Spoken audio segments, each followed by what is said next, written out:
Hey, Profiteers. Just a quick little note before the episode begins. As I was watching the episode back in order to edit it and do my little fine tweaks and things like that, my captions, I love my captions. As I was watching it back, I was like, I look like I'm speaking weird. Like, why is that? And I realized the night before when my brother came into town and we had like our little Christmas party, I had a hamburger, I had cookies, I had gluten, I have celiac, and I know that I'm not supposed to have gluten and things like that.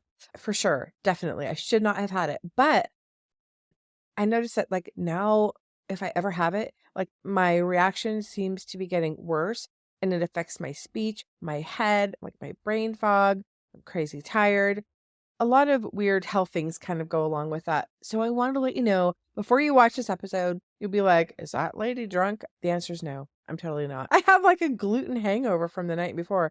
Totally weird. But if you have celiac, maybe you have these symptoms. I'm not sure. It's a weird thing.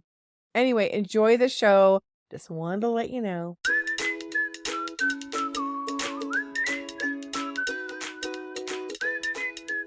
Welcome to the Positive Profit Podcast.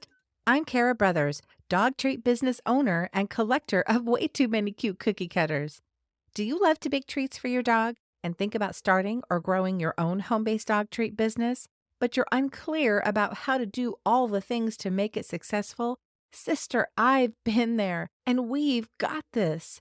If you want to step into your potential and turn your passion into profit, listen and learn with the other bakers in the pack to get clarity and confidence to bake dog treats from home, make money, and of course, pet all the dogs while you're at it. Give your dog a treat, grab one for yourself, and join our brigade of positive profiteers, and let's dig into the episode. Hey, Profiteers, what's going on? Thank you so much for joining me on another episode of Positive Profit. And as you'll notice, I am not in my usual surroundings. I'm at my mom's, and I decided to record here. I'm in a quiet, empty bedroom, so hopefully I'm coming through okay sound-wise. This is the fourth episode in an 8-part series all about Carob, and today we'll be wrapping up the health aspects of using Carob in your dog treats. And a huge big shout out to everyone listening to the podcast or watching the show on YouTube. I appreciate your kind comments. I just want to help you succeed on your dog treat baking journey.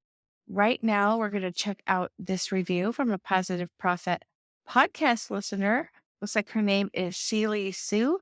And Seely Sue says, say that 3 times fast because I'm terrible with that. I just launched my dog treat business this week, the same week as the launch of the podcast. That's so cool. I madly take notes to implement all the good ideas. This will help me to avoid some of the growing pains that Kara went through with her business. Thank you for creating this podcast at a perfect time. Congratulations on the launch of your business. I would love to know how it's going and what treats you're offering. And I'm so glad that you found your way to this podcast. Some things just align the way that they're supposed to. And I hope that you're getting some good info that you can use to improve your dog treat business. So this is part 4 of the dog treat series where we're talking all about Carob. And again, we're just going to wrap up all the health aspects. I didn't want to skip over this episode. It's really important that we know about the foundation of Carob so we know how to use it correctly and educate our customers as well as ourselves. In this episode, we're putting on our health hats and exploring how Carob might impact the various aspects of canine health, from digestion to potential allergies. So let's uncover whether Carob is a delightful addition or a potential catastrophe for our 4-legged friends. We're going to go ahead and lead off with digestion. Carob is generally well tolerated by dogs, and it can even be considered digestive friendly. Its natural fiber content can aid in digestion and contribute to a healthy gut. Every dog is different, though. When it comes to allergies and sensitivities, while Carob is considered safe for most dogs, it is essential to be aware of the individual allergies and sensitivities. And some dogs may have specific sensitivities to Carob and other ingredients and treats. We already know this. That's why we list our ingredients right on the label, which if you're not doing it, please do it. You're doing a disservice to your customer if you are not. Customers need to have all the information available to them to make informed decisions for their fur babies, of course. Introduce new ingredients gradually to observe any adverse reaction. And of course, check with your veterinarian if you have any concerns, which is exactly what I would tell my customers. Okay. One of the reasons that carob is a safer alternative to chocolate is its low theobromine content.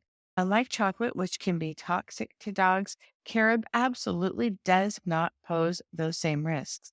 It makes it a delightful addition to treats without the potential catastrophe associated with theobromine toxicity. If you've heard since episode 1, we have been talking about carob and why it's a safe alternative to deadly and toxic chocolate because of theobromine. So we really kind of hit home on that. It's probably the last I'll talk about it in this episode. But for people just tuning in, I wanted you guys to know about the difference between carob and chocolate. And really, it's theobromine. Carob does boast antioxidant properties, which can have potential health benefits for dogs. Antioxidants, we all need them. They help combat oxidative stress and inflammation, which is good for anybody if you got a body, even dogs. And while carob is not a substitute for a balanced and nutritious diet, its inclusion in your treats can contribute to the overall well being of your furry friends. So, as with any treat, moderation is key.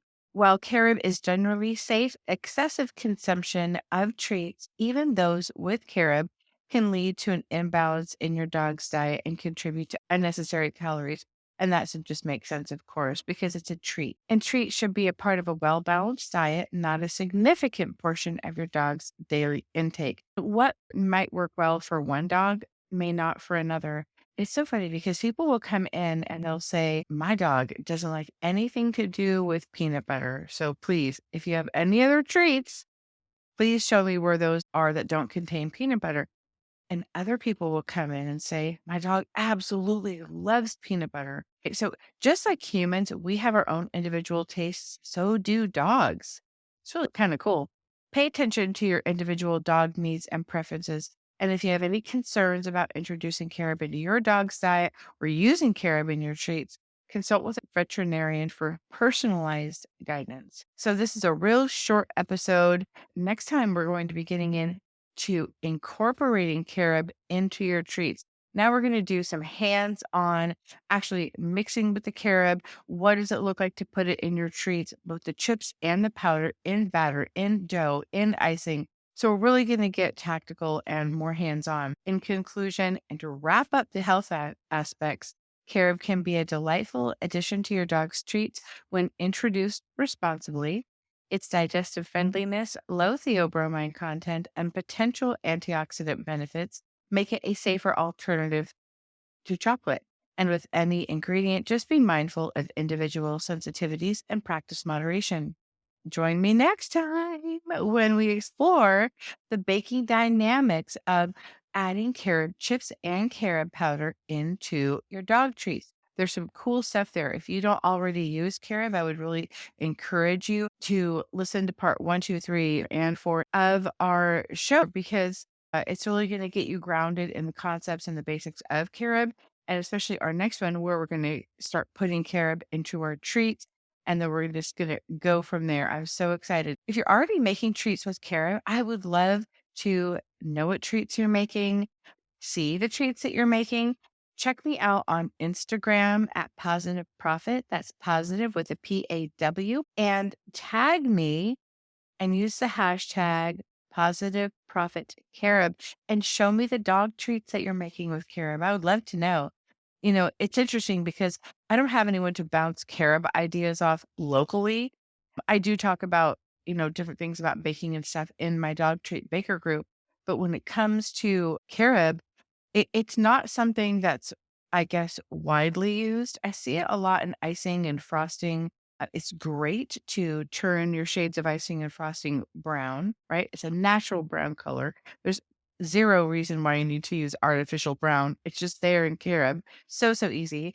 But what's less used is the whole chips. Oftentimes, people will either use powder to make shades of brown, or they will melt chips to add like a drizzle, a fun little decorative touch. But whole chips are less often used. So, if you also have any whole chip ideas to share, I would love to see them. You guys, I know it's not even Christmas yet. Okay. Valentine's Day stuff is already in the stores. And y'all, I saw Easter in the stores at the dollar store, and I saw Easter stuff. The reason I am mentioning this is because you should start thinking now about Valentine's Day. We are at the end of December, right? Then we have January, and then before you know, we're going to blink, and then Valentine's Day will be here. Start thinking about your Valentine's Day treats. And just like we know chocolate to be, buddy buddy with Valentine's Day, the same can be true for Carob and the Valentine's Day treats you might make. Maybe you have a heart with some sprinkles and then a drizzle. There are so many ideas. I'm just going crazy. But begin thinking about your Valentine's Day treats and how Carob can help you make a successful treat. Because don't forget, we are selling to the customer first. They're going to look with their eyes and think, "Ooh, that looks delicious. I bet my dog would love that." Do they know if their dog would love it? Probably not, right? But they're going to eat with their eyes first. So that's who you're really marketing to. Not everyone does it that way. That's the way I have found it to be successful in my business. So anyway, start putting your Valentine's Day hats on, just sort of in the back of your mind. Anyway, happy holidays, and I will see you soon. And as always, don't forget to treat yourself well. Hey, sis, one quick thing before you go.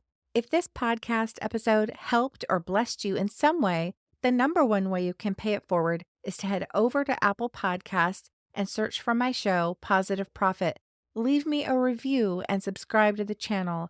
Your heartfelt messages of gratitude impact me so much and bring me such massive joy. I would be so appreciative.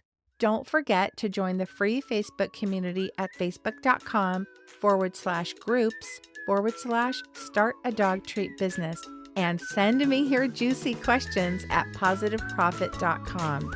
I positively appreciate you and look forward to connecting with you again soon. Until then, don't forget to treat yourself well.